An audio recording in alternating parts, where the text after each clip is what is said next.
The Global Fund is in the process of approving a 32 million US dollars for Zambia towards unmet quality demand for COVID-19 interventions.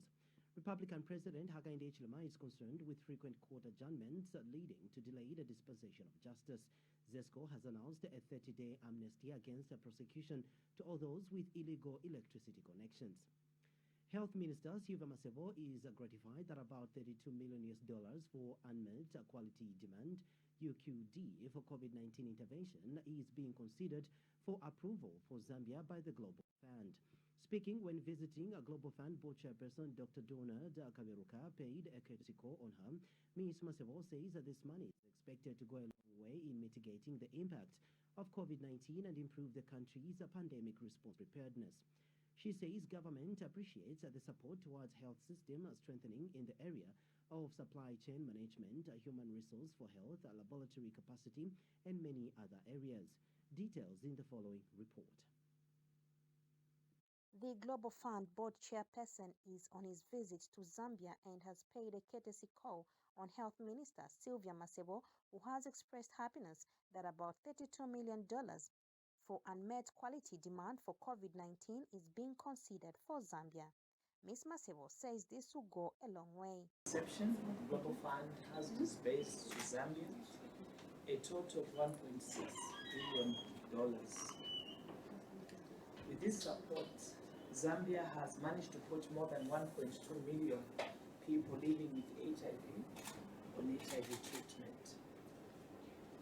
This has resulted in the reduction in new HIV infections, as 96% of these are virally suppressed and are therefore not transmitting HIV. The TB program has also benefited from the Global Fund, particularly in the area of TB prevention, diagnosis, and treatment. I'm happy to report that TB notifications have increased, and as a country we are on track to surpass the targets that were set out during the United Nations high-level meeting of 2018. For instance, the country notified over 50,000 TB cases last year, and we managed to treat almost all these. Our treatment success was above 85%. For malaria, the resources we received from the Global Fund have supported key interventions, such as long-lasting insecticide-treated bed nets, indoor residue spraying, anti-malaria drugs, and associated malaria diagnostic tests. This is in addition to supporting the scale-up of malaria surveillance systems, social behavioral change programs, and overall system strengthening for malaria programming. And Global Fund board chairperson Dr. Donald Kaberuka has implored the ministry not to work in isolation but ensure other line ministries are involved. I'm aware that the global economic conditions, because of what has happened in the last 3 years, have imposed new challenges on countries on the fiscal side.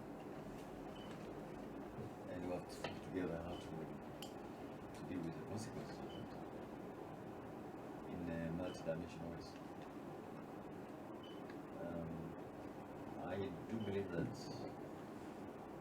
what has happened in the last 3 years has been a perfect storm for the countries.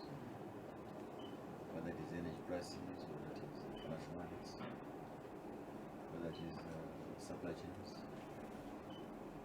whether it is currencies, and all that has contributed to narrowing the fiscal room for a country to do things for ourselves. And yet, looking forward, my sense is that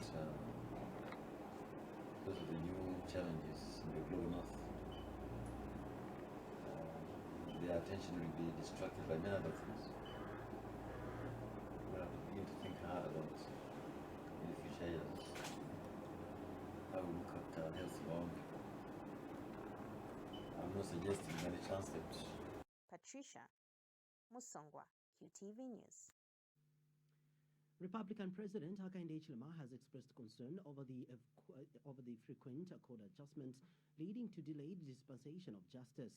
Speaking after swearing in 22 judges and diplomats at State House, President Hichilema referred to his own land issue, which he says has been in court for the last 19 years.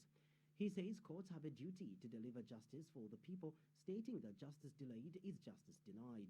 President Hichilema has noted the need to look into the workload of case files allocated to magistrates and judges. The head of state has also called on the sworn-in judges to help clean the tainted image of the judiciary. Mr. Hichilema says it is not contested that the judiciary got tainted in the recent past. He says the judiciary should not be involved in issues of bribery to make a favorable ruling. And President Hichilema has reminded newly sworn-in Deputy Auditor General Dr. Ronnie Mwambwa that Zambians want their money to be used for what it is intended for. ZESCO Limited has announced a 30-day amnesty against the prosecution of those with illegal electricity connections.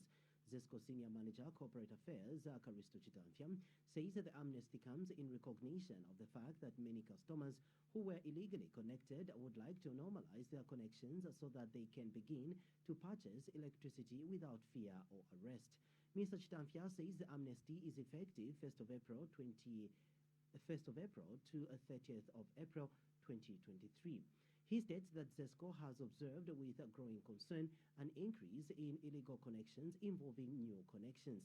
Mr. Chitanfia says in the last few days, 16 people have been apprehended and now await prosecutions in the courts of law. As the main provider of electricity services, ZESCO has an obligation to ensure every customer receives the highest quality possible and that this service is reliable. Our vision is to ensure all Zambians have access to electricity because, as we all know, power is empowering. People who connect lines illegally make it difficult for us to connect new, genuine clients and ultimately make it difficult for us to deliver on one of our key strategic focus areas, and that is customer satisfaction. We are determined to clean up all electricity leakages using the law, of course. So if you are involved in illegal electricity connections, report yourself before the 30th of April or ZESCO Security will visit you. The Road Transport and Safety Agency says it will soon start enforcing the provisions in the statutory instrument number 76 of 2022, which stops pedestrians from crossing the road while using a phone. Statutory instrument number 76 of 2022 says a pedestrian shall not cross a public road while wearing headphones or earphones or talking on a mobile phone. RTSA Public Relations Manager Mukela Mangolwa has warned that any person who will be found contravening the regulation is liable on conviction to a fine not exceeding 1,000 penalty units, translating into 300 kwacha. We have the following report. In a bid to save lives and prevent injuries on roads, government signed statutory instrument number 76 of 2022, which stops pedestrians from crossing the road while using a phone. According to the SI, a pedestrian shall not cross a public road while wearing headphones or earphones or talking on a mobile phone. Minister of Transport and Logistics Frank Tayali signed the SI last year, and subsequently it was published in the Government Gazette. I interacted with Road Transport and Safety Agency Public Relations Manager Mukela Mangolwa, who gave me an update on how they are enforcing this law. So we don't want people to only concentrate on the issue of pedestrians, and we don't want our enforcement officers to only also concentrate on the issue of pedestrians, but they have to, look at the SI in full and look at all the aspects that it covers. So going forward, we should have statistics of how many people are going to be, taken to task over failure to comply to the SI. Again, on the issue of pedestrians, I would want to take advantage of, this opportunity to just share that this attracts, when you contravene this regulation, if convicted, it attracts a fine not exceeding 1,000 penalty units. This translates into 300 kwacha as a fine. That is if you are found guilty. According to the SI, a person who contravenes the regulation commits an offense and is liable on conviction to a fine not exceeding 1,000 penalty units, translating into 300 kwacha. Favorite Chisi, QTV News in Lusaka. Still in our news, the opposition Citizens First leader Harry Kalaba says the only way to reduce the price of meal and end shortages of the staple food is to increase maize production. And Mr. Kalaba says the only way to increase production of maize in the country is to help small-scale farmers with simple mechanical implements and affordable farm inputs. He says besides empowering small-scale farmers with mechanization and cheap farm inputs, government should bring back state farms which should be managed by the Zambia National Service, ZNS. Mr. Kalaba notes that there is a shortage of meal on the Copper Belt and northwestern provinces, triggering further increase in the price of the commodity. He says in some parts of the country, the price of a 25 kg bag of meal has jumped to between 300 kwacha and 500 kwacha. We expect a country like ours is to ensure that we have people freely and easily accessing staple food. So it's sad, actually. Them seeing former President Edgar Lungu attend a church service or express himself. Mr. Msoni says to expect the former president to be accorded his rightful role by the European administration will therefore continue to be a challenge because President Hichilema feels insecure. Meanwhile, Mr. Msoni says in a civilized democratic environment, all visiting international dignitaries who attended the just-ended Democracy Summit should have extended their visit to the former head of state. Mr. Msoni states that the current happenings will persist, especially in the absence of democratic civility. That is not the case, because there's an element of insecurity by those who assume the reins of power. The fear, the non-fear, okay? That even to step out for the former president to go to a supermarket, even to look at the price of minimum, it becomes a problem, which is unfortunate. So we are calling for democratic civility in the way we conduct our politics. So let us inculcate civility, some civility of some kind, okay? It's not time to show who is in charge and who's not in charge, but to demonstrate some level of civility in a democratic system or setup. That's what we expect from our leaders. So I just wanted to explain to you, dear colleagues, that look, what happened in 2021 was not a handover but a takeover. So usually a takeover has challenges, presents challenges, especially if there were issues before the 2021 election. There were issues, clear, okay? So my plea is that those that have the instruments, those that have power, must demonstrate and inculcate some level of civility.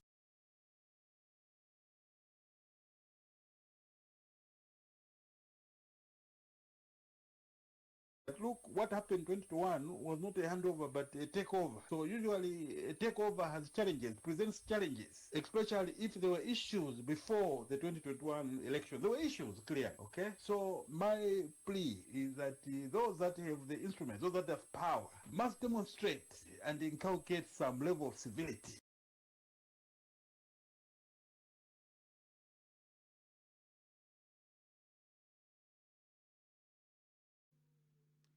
Governance and political analyst Mark Simoe says the opposition Patriotic Front should be the last people to criticize U.S. Vice President Kamala Harris for not visiting former President Edgar Lungu during her recent visit.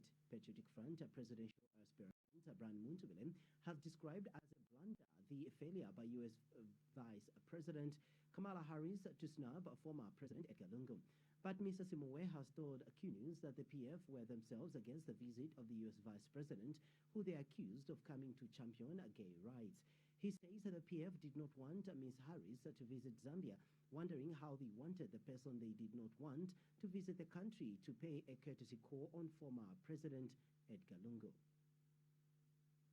PF is a failed project. That's the first thing. Second, when ECA went to USA, did he meet Donald Trump? Huh? Did he meet Donald Trump? And when Paul Kagame was in Zambia, did he meet Edgar Lungu? When Mnangagwa came to Zambia, did he meet Edgar? When the other president of DRC, Tshisekedi, was in this country, did he meet Edgar? But as usual, PF have no sense of shame. This is a small group of people who were saying this person who is coming is bringing homosexual issues here. And they planned to protest. then they want the same person to visit ECL. Does that make sense? If you tell me that you're going to even protest against me, because you've come up with your own agenda, which is not part of my agenda, then when I leave, you want me to come because you could not protest. It doesn't make sense. I think it's a waste of time. I don't even know how such tantrums find themselves in the news script in the first place. Because the question people have to be asked is that you were protesting. Huh? You said we don't want this person here. You are putting placards. That person arrives, you want that person to visit you. Does that make sense? I think it is beyond now politics. It's a psychiatric problem that we are dealing with, which must be dealt with differently. Disability Rights Watch says that the free education policy has come with its own challenges for learners with disabilities. Speaking to Q News in an interview, Disability Rights Watch National Coordinator Bruce Choma says while the free education policy of the New Dawn administration is welcome as it provides opportunities for families with children and learners with disabilities to go to school and have a chance to develop themselves and acquire a skill, this has come with challenges. Mr. Choma says government must prioritize the recruitment of more teachers who have undergone training in disability during the next recruitment. He has also noted the urgent need to use the Constituency Development Fund, CDF, and other resources to improve school infrastructure, especially in rural areas where classrooms and ablution blocks are not accessible to children with disabilities. Mr. Choma has further noted the perennial challenges of shortage of teaching materials for children with disabilities in most public schools in the country. In a lot of public schools, there are no teaching materials for children with disabilities. We don't have books in Braille. We don't have teaching aids for children with intellectual disabilities. The challenge of sign language interpretation has been a consistent thorn in the flesh. So we need to be able to ensure that in line with this policy, we also begin to build the capacity for inclusive education across the education system. We have also noted that there are challenges in the access to the bursary support program under the CDF.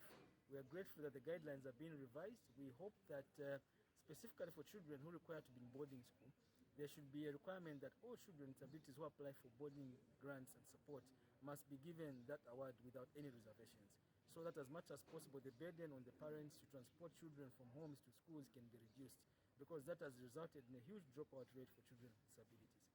And finally, we have noted that the New Dawn government is also continuing to promote early childhood education.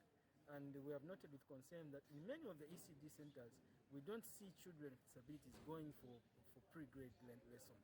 This means that their foundation is already compromised. Whereas other children will start with early childhood education, most of the children with disabilities only go straight into grade 1 from their homes. That means that they are not prepared for the education system. So we encourage parents to take their children for ECE, but also most importantly for government to deliberately include the issue of enrollment of children with disabilities in the early childhood education programs, so that their foundation can also be strengthened.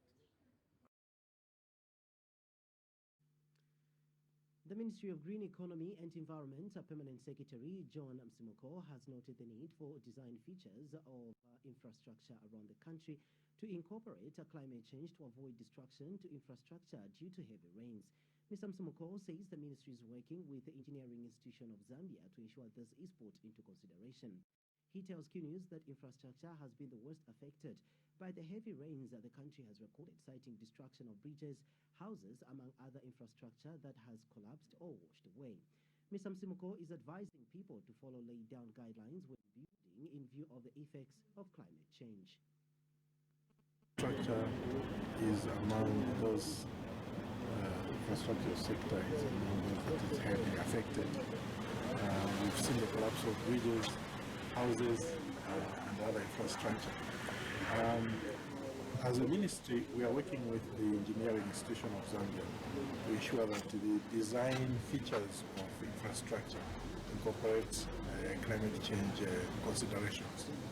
And also, just simple things like you see in the cities, we are doing so much paving these days, which means that the rainfall which is coming on us is not percolating, but there is more runoff than there used to be. And this is what is causing part of what you see as floods in the cities.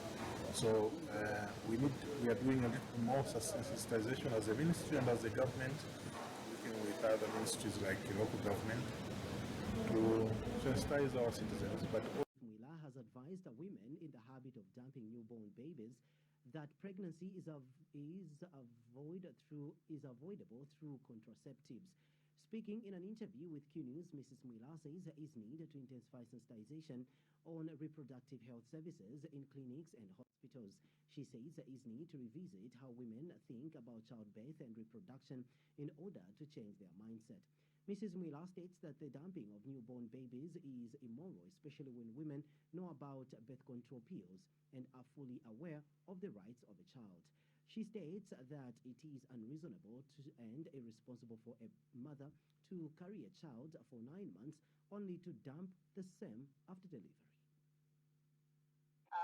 And I know that every clinic now gives reproductive health services. So everyone can just walk in, they don't have to pay, they just have to go to a clinic. They can get products there. So there's no excuse to say that I could not control my baby or what. I just think that, at family level, let us revisit the way people think about childbirth, having children, reproduction. It is just immorality because by now in this country, everybody knows about birth control. Everybody also knows about the rights of the child, the rights of life. The child dies starts at conception. It's in our constitution. The Association of Zambian Women in Mining says that the $3.5 million announced by United States Vice President Kamala Harris during her recent visit towards women in mining will go a long way in helping women in mining increase their production. Association President Grace Njapao says that this will help the women in acquiring the much-needed machinery to enhance mining activities and better the lives of their families and the country at large. Ms. Njapao says that the Zambian women in mining are looking forward to a time when they will be able to export their mined stones. She has appealed to women in all the 10 provinces of the country to stand up and be counted and start working together by forming cooperatives. Let us start working together in groups. Let us form cooperatives, be it in mining, agriculture, construction, or in energy. Let us register organizations with PACRA or Registrar of Societies, Association of Zambian Women in Mining. So far, we have 25 cooperatives which have affiliated to us. Still, we need all the 10 provinces to make sure we are visible as women. Once again, we want to thank His Excellency, the President of Zambia, Mr. Hakainde Hichilema, for marketing Zambia to the whole world. This is the way to go, Your Excellency, as we are now known to be a country, not a province of Africa. May the Almighty God bless the entire leadership of New Dawn government and the Republic of Zambia. The Zambian Empowerment Hub for Entrepreneurship and Skills Training, ZHEST, is urging Zambians, especially young people, to value land and take a keen interest in land acquisition.